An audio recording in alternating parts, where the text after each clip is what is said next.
बकरे बकरियां अब नहीं मरेंगी, बस आप ये दे दो। यदि आप अपने बकरे बकरियों को मरने से बचाना चाहते हैं, क्योंकि सबसे ज़्यादातर जो बकरियां हैं वह बहुत इस तरह की जो डिजीज़ होती हैं जिसकी वजह से बकरियों की डेथ हो जाती है, तो उससे आप सेफ रखना चाहते हैं, बचाना चाहते हैं, तो आज की वीडियो पूरी डिटेल से आप देख लें। जितने जो भेड़ पालक हैं, बकरी पालक हैं, जो आप या बकरों का जो व्यवसाय करते हैं, यदि आप उन्हें सेफ रखना चाहते हैं, सुरक्षित रखना चाहते हैं, तो आप ये वीडियो पूरी देख लेंगे तो आज आपको पूरा प्रॉपर नॉलेज हो जाएगा कि आपको क्या देना चाहिए। स्टेप बाय स्टेप बताऊंगा। उस तरीके से यदि आप अपने जो भेड़ बकरी हैं उनको यदि आप ये दे देंगे तो आपको ये दिक्कत ही देखने को नहीं मिलेगी और आप उन्हें आसानी से मरने से बचा सकते हैं। लेकिन तरीका जो मैं बता रहा हूँ उसी तरीके से आपको देना है। वीडियो ज़रूर लंबी हो सकती है, लेकिन स्किप करके देखना मत देखना, क्योंकि जितने भी जो भेड़ पालक हैं, बकरी पालक हैं, नए जुड़े या पहली बार आए हैं, तो पहली बार चैनल को आप सब्सक्राइब कर सकते हैं, साथ में बेल आइकन और ऑल वाला ऑप्शन दबा सकते हैं, ताकि आपको इस चैनल पर सही और सटीक जानकारी के साथ वीडियो दे दी जाए।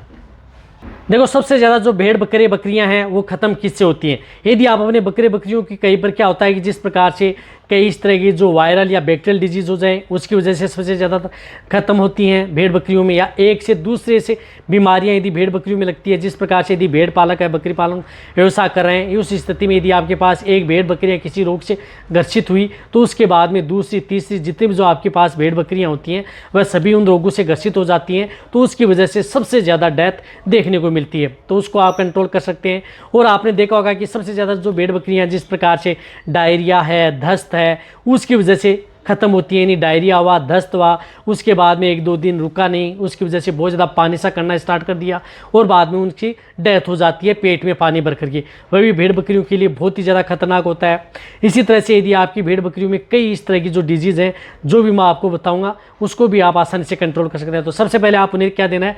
एक तो डीवर्मिंग, यानी पेट के कीड़े मारने की दवा आप अपने जो बकरे बकरियां हैं उन्हें आप सेफ रखना चाहते हैं, सुरक्षित रखना चाहते हैं, तो उन्हें डीवर्मिंग आप समय समय पर करवाएं, यानी पेट के कीड़े मारने की दवा दें। क्योंकि कई बार जो इंटरनल वर्म्स होते हैं, इंटरनल पैरासाइट होते हैं, उसकी वजह से भेड़ बकरियां सबसे ज़्यादातर बीमार होती हैं। और वैसे ही पता है कि आप अपनी भेड़ बकरियों को कुछ इस तरह का चारा डालते हैं या कहीं चारागाह में लेकर के जाते हैं, दूर दराज एरिया में, वहाँ पर कुछ खाती हैं, तो उसके साथ उसमें मिट्टी भी जाती है, कोई अपशिष्ट जिस प्रकार से कोई अखाद्य वस्तुएं हैं वह भी पशु जो भेड़ बकरियां हैं वह खा जाती हैं, पेट में चली जाती हैं। तो पेट में चली जाती है, आपको पता है कि उसकी वजह से कई दिक्कतें देखने को मिलती हैं।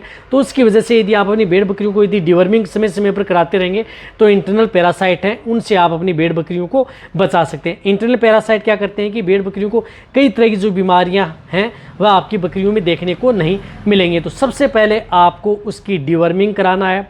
अब डीवर्मिंग कौन सी, कब, कैसे दवा देनी है, मेरे चैनल पर डिटेल से वीडियो बनी हुई है, वो भी आप जा करके देख सकते हैं। तो उनमें से कोई से भी आप पेट के कीड़े मारने की दवा आप अपनी प्रेग्नेंट बकरियां हैं, गाभिन है तो उसको दूसरी देनी है, नहीं है तो दूसरी देनी है। अब उनका क्या करना है कि आपने सबसे पहले उसकी डीवर्मिंग करानी है। डीवर्मिंग कराने के बाद में ही आपको जो मैं बता रहा हूँ स्टेप बाय स्टेप, उसको आपको ये ध्यान में रखना है। अब क्या करना है कि आप अपनी बकरियों को मरने से यदि बचाना है, सेफ रखना है, तो उनका वैक्सीनेशन यानी टीकाकरण करवाना है। अब कौन सी बीमारियों का टीकाकरण करवाना है वह भी आपको बताया जाएगा। देखिए, सबसे पहले मैं आपको बताता हूँ कि आप उसे PPR यानी PPR जो डिजीज़ होती है उसकी वजह से भेड़ बकरियों में सबसे ज़्यादा नुकसान देखने को मिलता है। वैसे PPR डिजीज़ हो जाए तो उसके क्या सिम्टम्स होते हैं, क्या इलाज करना चाहिए, मेरे चैनल पर वीडियो बनी हुई है, वो भी आप जाकर के देख सकते हैं। लेकिन PPR की वैक्सीन आती है, जिस प्रकार से PPR की वैक्सीन है, जिस प्रकार से आपको दिख रहा है ये वैक्सीन आती है, इस तरह की वैक्सीन का उपयोग आप अपनी भेड़ बकरियों में कराया जाता है, जो इस तरह से पाउडर फॉर्म में आती है। इसको आपको जिस प्रकार से एक 100 ml की वाइल आती है, उसमें पाउडर फॉर्म को घोला जाता है, इससे दवा लेकर के घोल करके इसके अंदर डाला जाता है। ये 100 भेड़ बकरियों की 100 ml की जो आती है ये लिक्विड आता है। लेकिन जो PPR की वैक्सीन होती है वह 3 साल में आपको सिर्फ एक बार करवानी है, यानी 3 साल में आपको एक बार करवानी है।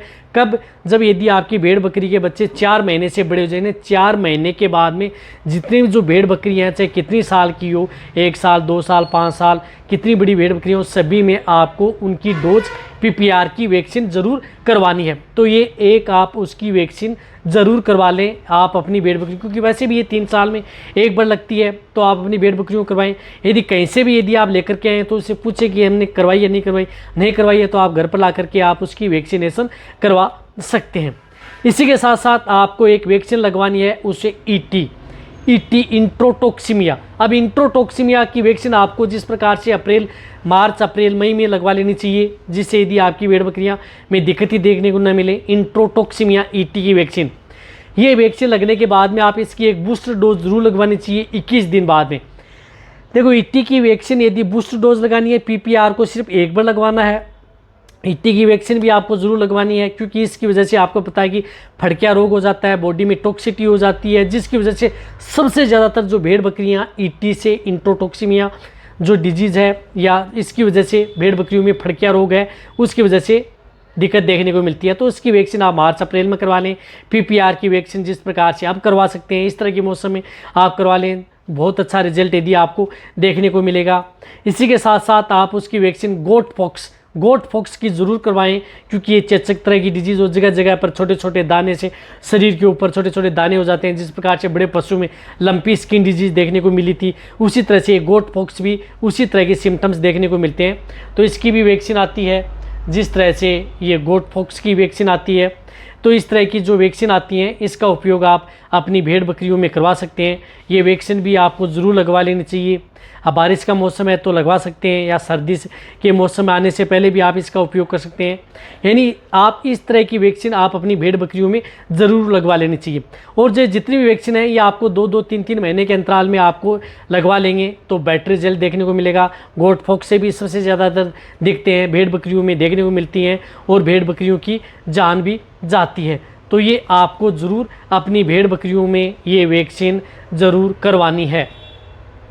अब रही बात की वैक्सीन मिलती कहाँ है, तो कहीं पर भी आप वेटरनरी मेडिकल स्टोर पर जाएं, वहाँ से आप लेकर के आ सकते हैं। और वैक्सीन के ऊपर उसकी डोज लिखी हुई होती है। कई कई कंपनियाँ ऐसी होती है, उसमें कई डोज कम या ज़्यादा होती हैं, रूट थोड़ा अलग हो सकता है, तो लेकिन आप उस पर डोज लिखी हुई होती है। रूट इंट्रामस्कुलर व सबकट दोनों रूट से वैक्सीन लगती है। कई इंट्रामस्कुलर भी लगा देती हैं कंपनियाँ, कई सबकट भी जो कहती हैं कि सबकट लगाएं, तो उस रूट से आपको अपनी भेड़ बकरियों की वैक्सीन करवानी है। इसी के साथ साथ आप अपनी भेड़ बकरियों में जिस प्रकार से बारिश के मौसम में जिस प्रकार से FMD, HS, गलघोटू आता है, इसकी वैक्सीन लगवा सकते हैं। FMD और HS की जो मिक्स वैक्सीन आती है, तो इसकी वैक्सीन आप अपनी भेड़ बकरियों में ज़रूर लगवा लें। 1 ml आप इंट्रामस्कुलर या सबकट लगती है, तो उस स्थिति से आप ये लगवा लें। तो ये जो 4 वैक्सीन हैं, एक तो ईटी की वैक्सीन आप मार्च अप्रैल में लगवा लें। उसके बाद में आप PPR की वैक्सीन लगवा लें। और उसके बाद में आप जिस प्रकार से मैंने बताया कि आप जिस प्रकार से ये FMD, HS लगा लें। और उसके बाद में जिस प्रकार से वो आती है जो वैक्सीन, जो कौन सी बताई थी, गोट फॉक्स, वह भी आप लगवा सकते हैं। इस तरह से आपको ये वैक्सीन है, साल में आपको ये सभी वैक्सीन है, ये आपको लगवा लेनी चाहिए। साल में जिस प्रकार से हर 3 महीने बाद में आपको ये वैक्सीन लगवा सकते हैं। जिस तरह से आपने देखा कि मार्च अप्रैल बाद में इंट्रोटॉक्स में मिलता है, तो उससे पहले लगवा लें। और जिस प्रकार से जुलाई अगस्त में FMD, HS सर्दियों में ये देखने को मिलती है, तो आप इसकी वैक्सीन लगवा लें। और उसके बाद में सर्दियों में PPR का रोग देखने को मिलता है, तो उसकी वैक्सीन लगवा लें। और इस तरह से आप ये डिवाइडेड कर सकते हैं, और आप अपनी भेड़ बकरियों को ये वैक्सीन लगवा सकते हैं। 2 महीने 3 महीने के अंतराल में आप अपनी भेड़ बकरियों में चारों वैक्सीन यदि आप साल में करवा देंगे एक बार, तो फिर आपको साल में फिर आपको ये रिपीट करनी है। ऐसा नहीं है कि एक बार लगवा दिया तो आपको करवानी नहीं है, साल में एक बार करवा दिया, फिर आपको साल में एक बार करवा दिया। लेकिन जो PPR की वैक्सीन है वो 3 साल में आपको एक बार ही करवानी होती है। अदर जो वैक्सीन होती है आपको हर साल आपको करवानी होती है। तो ये करवा लेंगे तो आप अपनी भेड़ बकरियों को मरने से बचा सकते हैं। 95 से लेकर 97% तक भेड़ बकरियाँ इसी तरह की बीमारियों से मरती हैं। तो आप अपनी भेड़ बकरियों को बचाएं। तो वीडियो जितना हो सकता है शेयर करें, इसी तरह से वीडियो देखते रहें। थैंक्स, धन्यवाद।